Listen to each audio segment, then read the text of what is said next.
नमस्कार, देश न्यूज में आपका स्वागत है। मैं हूं आपके साथ सूरज पाठक। आज हम अपने खास कार्यक्रम में बात करने जा रहे हैं मुस्लिम राष्ट्रीय मंच के अभ्यास वर्ग में पारित हुए प्रस्तावों पर और क्या है मुस्लिम राष्ट्रीय मंच की तैयारी और इस साल होने वाले विधानसभा चुनाव और अगले साल होने वाले लोकसभा चुनाव में मुस्लिम राष्ट्रीय मंच की भूमिका क्या होगी। दरअसल मध्य प्रदेश की राजधानी भोपाल में 8 जून से 11 जून तक मुस्लिम राष्ट्रीय मंच का अभ्यास वर्ग आयोजित किया गया।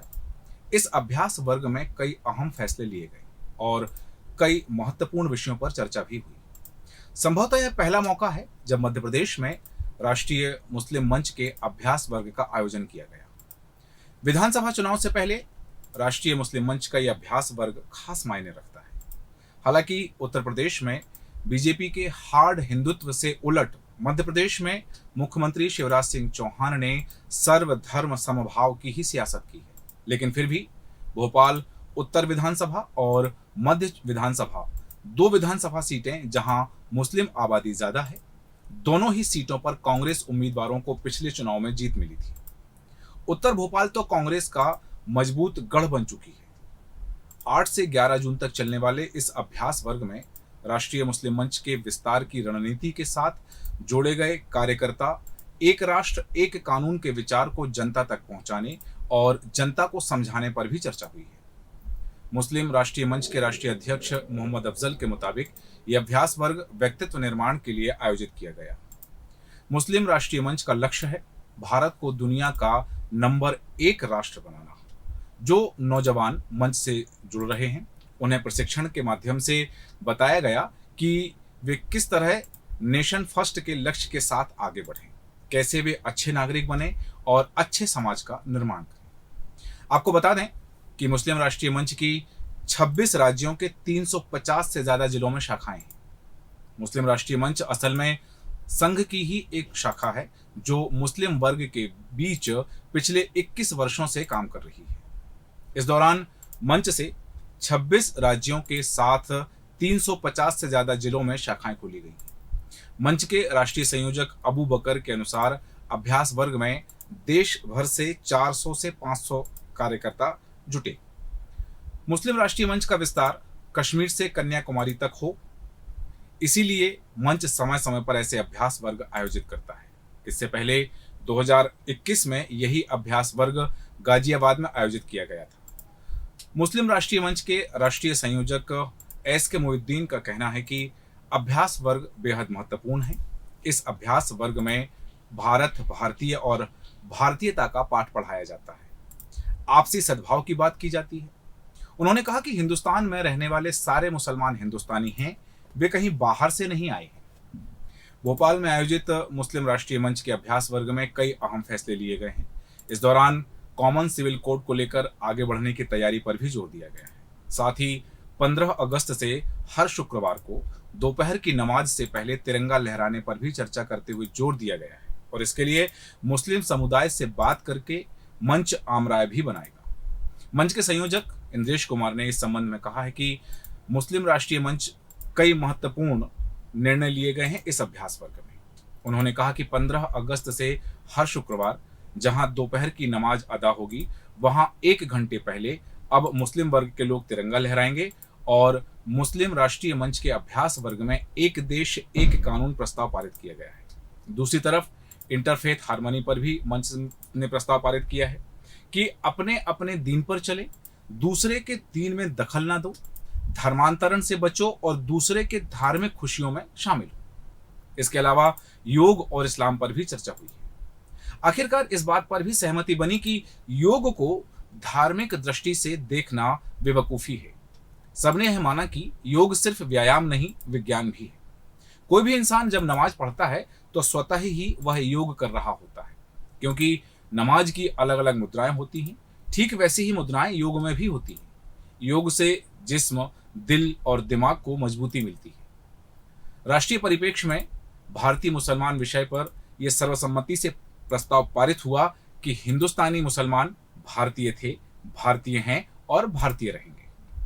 देश भर से आए मुस्लिम बुद्धिजीवियों ने एक देश एक कानून पर अपनी राय रखी और इसे अपने अपने तौर पर समझाया। बुद्धिजीवियों ने उदाहरण देते हुए बताया कि क्या आपने देखा है कि किसी भी देश में अलग अलग कानून हैं? क्या America, Canada, England, London, Germany या किसी भी दूसरे देश में जिसमें मुस्लिम देश भी शामिल हैं, वहां सभी के लिए एक कानून है? सवाल उठता है कि वहां तो कोई भी कभी कोई धर्म के लोगों को आपत्ति नहीं होती है, वहां कोई आपत्ति नहीं उठाता है। यहां तक कि उन देशों में किसी मुस्लिम को भी आपत्ति नहीं होती है, वहां का मुस्लिम वहीं के कानून को मानता है। फिर आखिर भारत में ही ऐसा क्यों है कि मुस्लिमों को इसमें शक या संदेह होता है? दरअसल भारत में तथाकथित धर्मनिरपेक्ष दलों ने सदियों से मुसलमानों को डरा सहमा कर रखा है।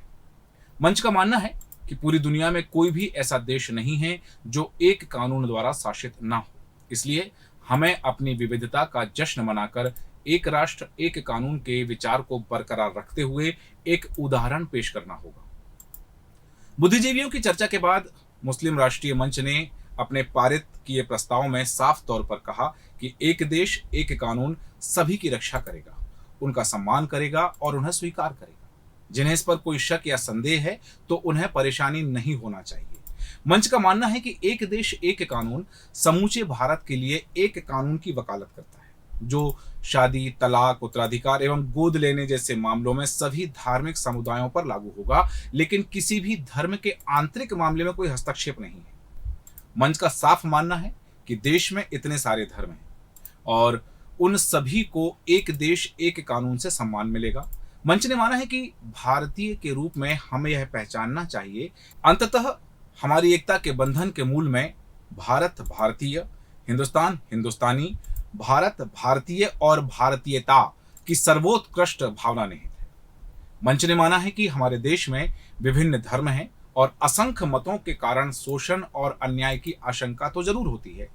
भारत एकमात्र देश है जहां विभिन्न धर्मों के लोग शांतिपूर्ण और सौहार्दपूर्ण तरीके से रहते हैं। इसलिए एक देश एक कानून के क्रियान्वयन से यह देश शांतिपूर्ण और अधिक बलशाली हो जाएगा। मुस्लिम राष्ट्रीय मंच अभ्यास वर्ग में इंटरफेथ डायलॉग पर भी चर्चा हुई। इस शब्द के अर्थों को बुद्धिजीवियों ने खुलकर कहा और इस पर अपनी बात रखी। इसके मुताबिक विभिन्न धर्मों, आस्थाओं या आध्यात्मिक विश्वासों के लोगों के बीच में सकारात्मक बातचीत से है, जिसका उद्देश्य विभिन्न धर्मों के बीच स्वीकृति और सहिष्णुता बढ़ाने के लिए समझ को बढ़ावा देना है। मुस्लिम राष्ट्रीय मंच ने माना कि सम्मान और आत्मसम्मान सबसे बड़ी चीज है, लेकिन ये एक तरफा नहीं होता है। अगर आप अपने धर्म और लोगों की दूसरे से इज्जत चाहते हैं तो आपको दूसरे धर्मों और अकीदों का भी सम्मान करना चाहिए। अंत में प्रस्ताव पारित हुआ कि अपने अपने दीन पर चलो, दूसरे के दीन में दखल मत दो, धर्मांतरण से बचो और दूसरे के धार्मिक खुशियों में शामिल हो। राष्ट्रीय परिप्रेक्ष्य में भारतीय मुसलमान विषय पर गंभीर चर्चा हुई। इसमें मंच के महामंत्री गिरीश जुआल, राष्ट्रीय संयोजक शाहिद अख्तर और विराग पाचपोर ने अपनी बातें रखी। शाहिद अख्तर ने कहा है कि भारतीय मुसलमानों को धोखे में रखने वाले लोग समझ जाएं कि भारतीय मुसलमान हिंदुस्तानी थे, हिंदुस्तानी हैं और हिंदुस्तानी रहेंगे। उनकी खुददारी को कोई भी दल चुनौती देने की कोशिश ना करे। विराग पाचपोर ने कहा कि भारतीय मुसलमानों की सच्ची साथी आरएसएस ही है।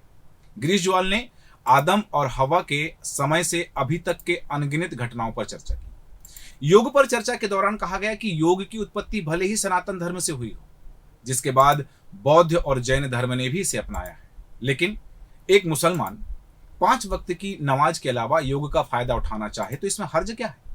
उसमें कोई हर्ज नहीं है, बशर्ते कोई ऐसा आसन ना हो जो इस्लाम के बुनियादी उसूलों से टकराए। विश्व योग दिवस भारत सहित अन्य देशों में भी मनाया जाता है।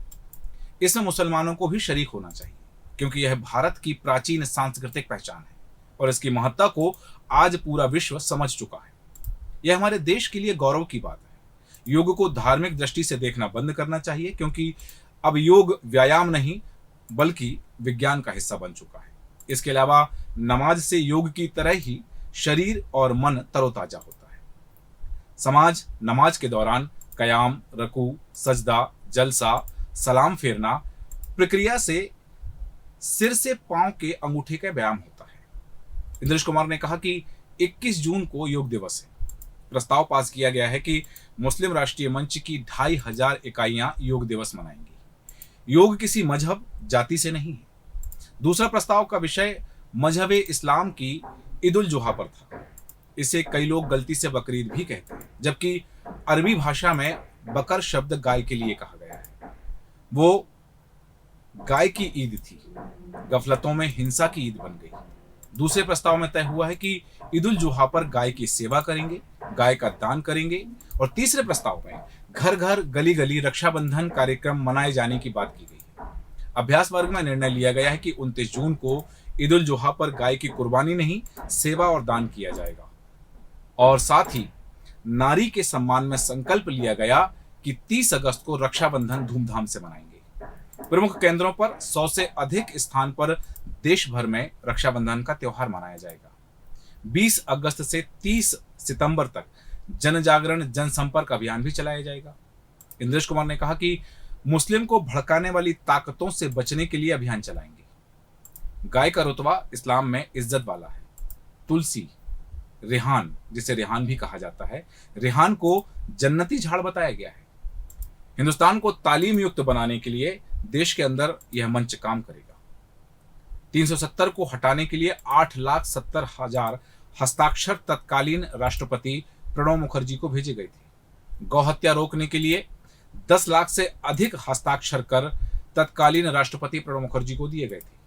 आपको बता दें कि मंच द्वारा निर्णय लिया गया है कि 15 अगस्त से हर शुक्रवार को, जहां दोपहर की नमाज होगी, मुस्लिम राष्ट्रीय मंच 1 घंटा मैदान में आकर तिरंगा लहराएगा और एक्सरसाइज कर अंत में राष्ट्रगान करेंगे। इंद्रेश कुमार ने कहा कि we have a common root, we have a common DNA. इस विषय पर भी अभ्यास वर्ग में चर्चा की गई है। नेटिव आइडेंटिटी, हम सब हिंदुस्तान के हैं, सबका फेस आइडेंटिटी है। भारतीय, हिंदू, हिंदुस्तानी, इंडियन, इसको एक समझना चाहिए। इस्लाम जगत में आज तक 4 दिन की ऐसी वर्कशॉप कभी नहीं हुई है। ये यूनिक वर्कशॉप थी। आपको बता दें कि इस वर्कशॉप में, इस अभ्यास वर्ग में तामसिक नहीं, पूरा शाकाहारी भोजन था। यहां तक कि उस भोजन में प्याज और लहसुन भी नहीं था। भोजन में मांसाहार मुक्त, शाकाहार युक्त भोजन रहा है। कैंप में इन 4 दिनों में कोई भी चोरी, हिंसा या छेड़छाड़ की घटना नहीं हुई है। लव जिहाद पर चर्चा में इंद्रेश कुमार ने कहा कि प्रेम एक बड़ी सुपर सोच है। लड़का लड़की रात 2 बजे तक बात करके कहते हैं एक दूसरे के बिना नहीं जी सकेंगे, और एकदम से उनकी हत्या कर दी जाती है। ये प्यार है या वासना? धोखे में रखकर प्रेम करना प्रेम है या वासना है? प्रेम और प्यार को धूमिल किया जा रहा है। प्रेम के नाम पर हत्या और धर्मांतरण किया जा रहा है। अभ्यास वर्ग में यूनियन सिविल कोड पर भी चर्चा की गई। कुछ ने नेशनल और कुछ ने कॉमन कोड कहा। 1 नेशन 1 पीपल 1 कानून पर चर्चा की गई है। 3 तलाक पर कहा गया कि कुरान 3 तलाक की इजाजत नहीं देता है। मुस्लिम समाज सुप्रीम कोर्ट में केस हार गया था। कुरान शरीफ में हलाला शब्द नहीं है। नारी के शोषण की गलत परंपरा है, इस पर भी चर्चा हुई है इस अभ्यास वर्ग में। इंद्रेश कुमार ने जनसंख्या नियंत्रण पर कहा है कि दुनिया के रिसोर्सेस का 4% हमारे पास है, 17% जनसंख्या हमारे पास है। घुसपैठ भी जनसंख्या बढ़ने का कारण बनी है। रिसोर्सेस कम, जनसंख्या ज्यादा है। भड़काऊ फिल्मों पर चर्चा करते हुए इंद्रेश कुमार ने कहा कि अच्छी बात है, जो अच्छी बात है उसे अच्छा बोलो, जो खराब बात है उन्हें मत बोलो। द केरला स्टोरी बता रही है कि किस तरीके से षड्यंत्र किया जा रहा है। 72 हूरें फिल्म बता रही है कि लोग कैसे भड़का रहे हैं। समझने की ताकत पैदा करना जरूरी है। भोपाल में आयोजित मुस्लिम राष्ट्रीय मंच के अमृत काल अभ्यास वर्ग में पदाधिकारियों और कार्यकर्ताओं को 6 संकल्प दिलाए गए। 2024 के आम चुनाव से पहले आरएसएस का मुस्लिम राष्ट्रीय मंच देश भर में एक देश एक कानून को मुस्लिम समाज के बीच पहुंचाने के लिए कैंपेन की तरह काम करेगा। राष्ट्रीय मुस्लिम मंच के कार्यकर्ता सच्चा मुसलमान, अच्छा नागरिक, इसका संदेश लेकर देश भर में नए सिरे से निकलेंगे। मध्य प्रदेश में इसी साल के अंत में होने वाले विधानसभा चुनाव और 2024 में होने वाले लोकसभा चुनाव के मद्देनजर मुस्लिम राष्ट्रीय मंच ने तैयारियां शुरू कर दी हैं। जिन प्रस्तावों पर अभ्यास वर्ग में मोहर लगी है, उनके अमल में आने के बाद मुस्लिम राष्ट्रीय मंच यदि अपने उद्देश्य में कामयाब रहा तो देश में अभी मुसलमानों की जो छवि है वे उससे बाहर आ सकेंगे। और गाय की सेवा, नारी सम्मान में रक्षाबंधन मनाया जाना, एक देश एक कानून का समर्थन, योग दिवस मनाया जाना, यह सभी गतिविधियां जिनका मुस्लिम कई बार विरोध करते नजर आते हैं, अब उनका समर्थन करना, जहां मुस्लिमों के राष्ट्र प्रेम को उजागर करेगा, वहीं चुनावों में भारतीय जनता पार्टी को फायदा भी पहुंचाएगा। एक और जहां कांग्रेस अल्पसंख्यक मतदाताओं को अपना परंपरागत मतदाता मानती रही है, अब कांग्रेस के इस वोट बैंक में संघ और भाजपा ने सेंध लगाने की कवायद की है। देखना दिलचस्प होगा कि आने वाले विधानसभा चुनावों में और अगले साल होने वाले लोकसभा चुनाव में मुस्लिम राष्ट्रीय मंच की भूमिका क्या होती है और पारित प्रस्तावों को कितना अमली जामा पहनाया जाता है। हमारे आज के खास कार्यक्रम में इतना ही। कल फिर एक और रोचक विषय के साथ आपसे होगी मुलाकात। तब तक के लिए मुझे दीजिए इजाजत। आप बने रहें देश न्यूज के साथ। नमस्कार।